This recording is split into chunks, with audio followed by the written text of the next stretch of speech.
is Jesus. Now listen, using the white man and his systems to kill the black man. Now y'all know that there's been this arrest of those two brothers down there in Brunswick, Georgia, for the death of Ahmaud Arbery, and if I mispronounced his name, please forgive me. And so that recent killing of what's happening now, when I use the term white man, I use it for contextual emphasis and literary emphasis as well. I would prefer to use Japheth. And most people who have been listening to, who are aware, and some of them who don't listen regularly are aware when I say Japheth, I'm talking about the European man, the man primarily the inhabitants of the land with winter. And when I say Hamite, I'm talking about the sons of Ham of Noah, chapter 9, verse 23 and following, where Ham, who was one of the three sons of Noah that got off the boat after the flood. And those are the people of dark skin and the kinky hair. And when I say kinky hair, I don't mean to be ugly. Kinky hair is good. You know, with straight hair, there's a lot of people like Al Sharpton like straighten their hair, but God made our hair kinky and curly. Ain't nothing wrong with that. But there's nothing wrong with it. Somebody just told you so, sold you a bill of goods and told you if it's kinky and ain't straight, there's something wrong with it. The Japheth man hair is straight. Our hair is curly, so. And then in between it, the Asian man is both black and thick and straight. All right, okay, so here, but here, so everybody's aware. Now, I'm not here to deal with the litigate the killing of this young man down there in Georgia. I think it was a tragic event. But I'm not here to litigate that. What I am here to ask the question is that I want to raise the issue because, you know, black men are still being shot down in the streets. You know, I did a presentation last time we were together a week ago about all the people that are Hamites, blacks, that are mayors up to this very day of the major cities of America. Now let's start. The mayor of San Francisco, black. The mayor, the big time, one-time mayor of Los Angeles, Tom Bradley, was black. That's passed. Presently, the mayor of Dallas is a black man. The mayor of Houston, Texas, the fourth largest city in America, a black man. The mayor of Montgomery, Alabama. The mayor of Birmingham, black man. The mayor of Atlanta, Georgia, black woman. The mayor of Baltimore, of Washington, D.C., black woman. The mayor of Baltimore, black woman. And on and on and on and on and on it goes. That you've got all these people are now mayors of these cities where once you couldn't sit at the lunch counter and order a tuna fish sandwich. So why is it with the advancement of the political structure of black people into the body politic, as it were, and the marching of Dr. King and the civil rights movement, and the advent of blacks or Hamites into the business or into the, if you will, entertainment world, why is it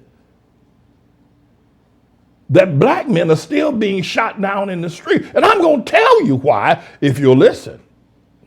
I'm going to tell you, now this is very careful, listen. You're not going to like this, all right? Just know you're not going to like it. But I'm asking you, don't disengage. Just listen to me. Think about it for a second, and then think about it in the context of this. The people I'm going to identify and the reasons I'm going to give, you may not appreciate, but however, you have to realize the people who are now Hamites or Japheth people who are trying to lead you and give some context and explanation about this race war and why black men are still being shot down in the streets of America. They can't stop it. They don't have the answer. Electing Maynard Jackson as mayor of Atlanta and Tom Bradley as mayor of Los Angeles and David Dinkins as mayor of New York City, or having a woman, black woman now mayor of Atlanta, Georgia, and just a couple of 100 feet away from Atlanta, Georgia, in Brunswick, Georgia, a black man was shot down by two white men. Obviously, putting black people in office in politics doesn't stop the killings. It does. So you got to, the first thing you got to do, you got to say, wait a minute, Manning is right. He's right. Manning is right. Talk about me. That's not the answer. So you may not appreciate what I'm going to say, but what you have to confess that politics or civil rights or the marching or whatever else is going on ain't the answer. It ain't the answer because they're still killing them. They're going to kill one today. Put them in prison. So having said that, if you're willing to admit it, and you know it's true, then maybe you won't listen to find out what the answer is. What is the answer? Why is it? And then I think the real thing that might really get you going is that the fact that I will say that Jesus is behind all of it. That Jesus is behind the killing. You know, and God told Abraham in Genesis chapter 15, verse 13, he said, your children, your seed are going to go down into Egypt and they're going to be slaves in Egypt for 400 years. And Pharaoh going to treat them bad. Kill some of them. You know, the thing that got Moses ticked off was he saw some let me read that verse for you. Some of y'all don't know nothing about the Bible. And they hang around these Baptists and Pentecostals and Methodist churches don't know nothing about God's word. All you know how to do is sing and dance, play music and dance. That's all y'all ever do in these churches. Many of y'all. Genesis chapter 15. Let's say verse 12. And when the sun was going down, a deep sleep fell upon Abram, and lo, a horror of great darkness fell upon him. Now, we're contextually, biblically contextually and establishing that Jesus is behind the killing of all these black men in the street. All right. Here we go again. Verse 13. I'm sorry. Yeah. And a deep sleep and great darkness fell upon him. Verse 13. And he said unto Abram, he had not yet become Abraham, know of a surety that thy seed shall be a stranger in a land that is not theirs, and shall serve them, and they shall afflict them, which also means kill them. Now they're going to suffer them, beat them up, put them in poor houses, take away their autonomy, afflict them. A multitudinous number of things that God has said is going to happen to the Jews. That the Egyptians are going to afflict them, and not just for a moment, but for 400 years. Verse 14. And also that nation whom they shall serve will I judge, and afterwards they shall come out with great substance. So I want to say that to you. I want to tell you that God was behind the Jews being afflicted, being murdered, being enslaved, being raped, being ill-treated for 400 years. God was behind it. So the question is Jesus behind what's happening to the black man in America? And I'm saying, yeah. And I'm going to show you further, a little bit further as we go along. If you don't leave me, now don't leave me. You don't have to believe me. You don't have to agree with me. Just listen. I learned something. Just listen. You don't have to agree with me. All right? You don't. But I'm telling you that's what's happening. And I'm telling you up front that if Dr. King's marching was the answer, it would have stopped long ago. If making a man that is half baked, half woman, half man, Barack Obama president would have stopped it, Trayvon Martin would be talking trash today and smoking weed. Michael Brown would be too. And a whole lot of other people be smoking weed and talking trash. If making a black man the president would have stopped it, Michael Brown would be smoking, probably selling weed today in St. Louis. Yeah. And Trayvon Martin will be trying to get his GED down there in Dade County. So a black president didn't stop it. No, it didn't. No, it didn't. And now you got Brother Arbery, down in Brunswick. By the way, parenthetically, let me say this. You know, Little Richard died Saturday. 87 years old, Little Richard. Wop, bop, loo, bop, lop, bop, bam, tutti frutti. Little booty. That's what it was. Tutti frutti, oh, malooty. Woo, tutti frutti, oh, malooty. Wop, bop, loo, bop, bop, bop, bam. Lucille. He said, Pastor, man, you were doing what? No, I like Little Richard. What? 87 years, he was a freak. And I'll tell you what, I know that. But at least he tried to be a Pentecostal preacher. Check it out. And but Little Richard comes from, the reason why Little Richard comes from Georgia. So is James Brown. Both of them are deceased now. Both of them come from that same region down there. James Brown from Augusta, Little Richard, I think, from down in Brunswick, if I'm not mistaken. And by the way, so I'm celebrating them a bit today because I made mention of them. So here,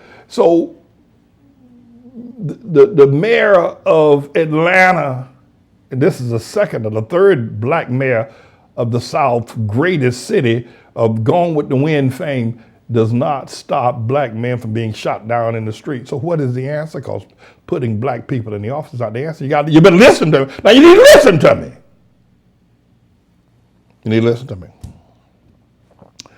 Now, the other question is, and that is contemporary today, is forget about, the boys shooting down the black man in the street. Coronavirus is killing more Hamite black men and women. And that's the big talk all over everywhere. Why is it that this coronavirus, and by the way, those of you who've been listening for a period of time know I've told you the coronavirus is from God. I don't care what laboratory, whether they came from a wet market in China, a laboratory in Hangzhou, or wherever. It doesn't matter. Wuhan, Hangzhou's a city too, by the way. It doesn't matter what, whether they came from a laboratory right here on 125th Street and Broadway with the Columbia Germ Warfare building over there on 125th Street. It doesn't matter what the laboratory, so let's forget about the laboratory it came out of. Know that God is using this coronavirus to kill people.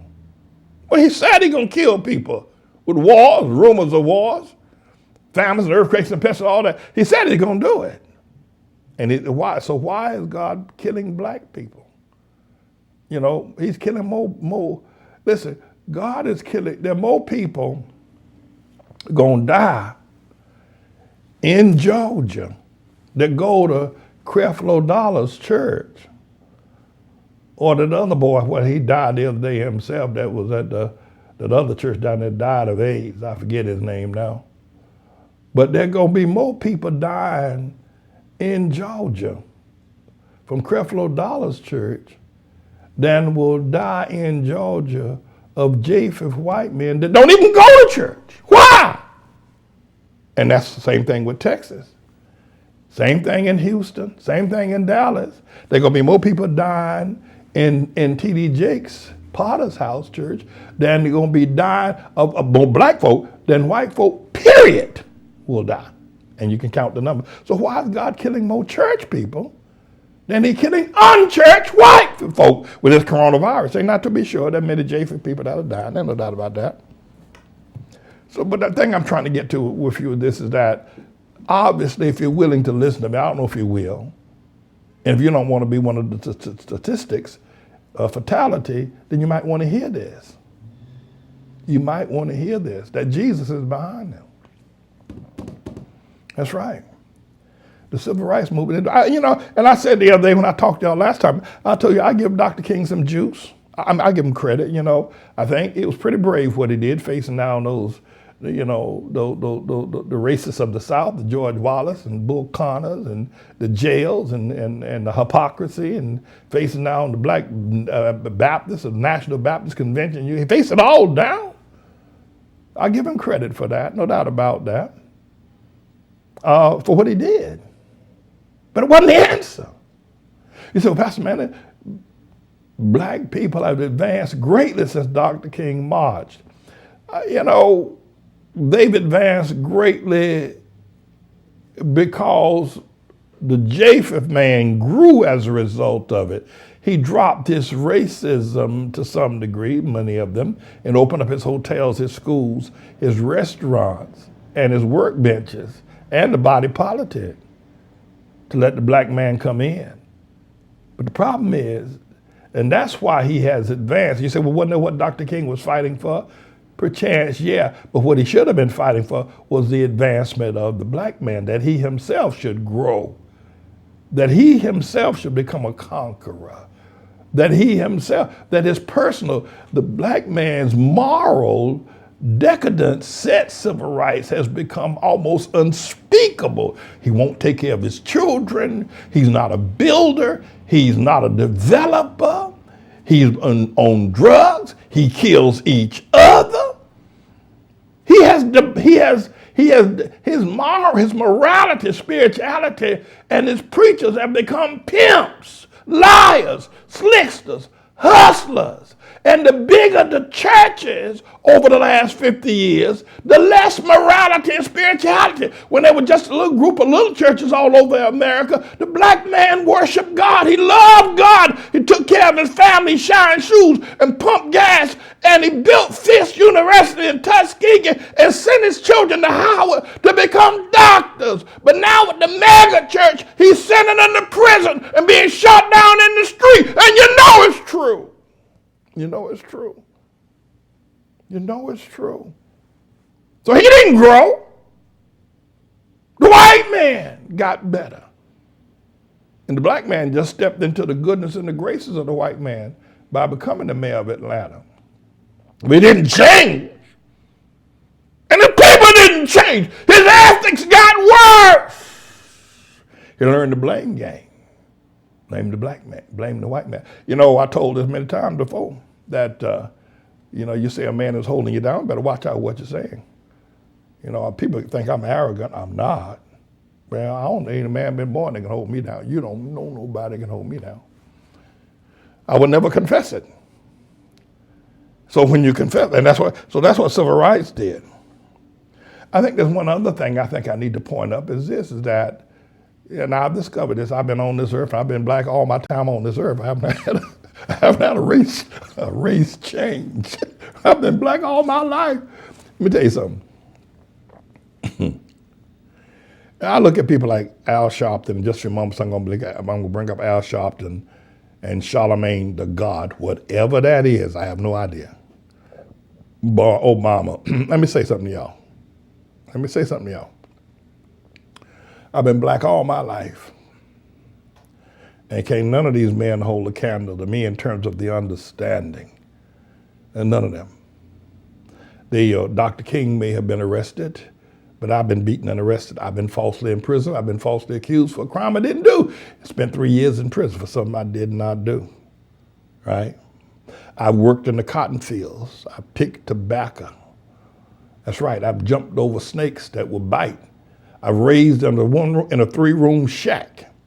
That's right. Raised, poured in Job's turkey. I've been to the office buildings. I've been to the boardrooms of the major corporations.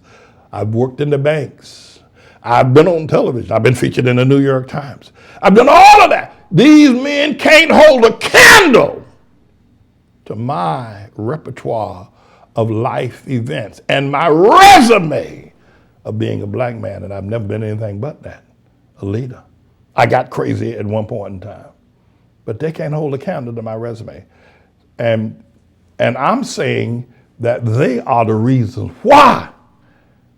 See, the white man, when he opened up the door for the black man to come in through the marching of Dr. King, he also held the power of choosing who will be leaders and who will not. At one point, they tried to make James Baldwin a black leader. Sammy Davis Jr. tried to make them black. What they know about leading black people? They may be leading Negroes, but they don't know nothing about leading Negroes or how to lead Negroes.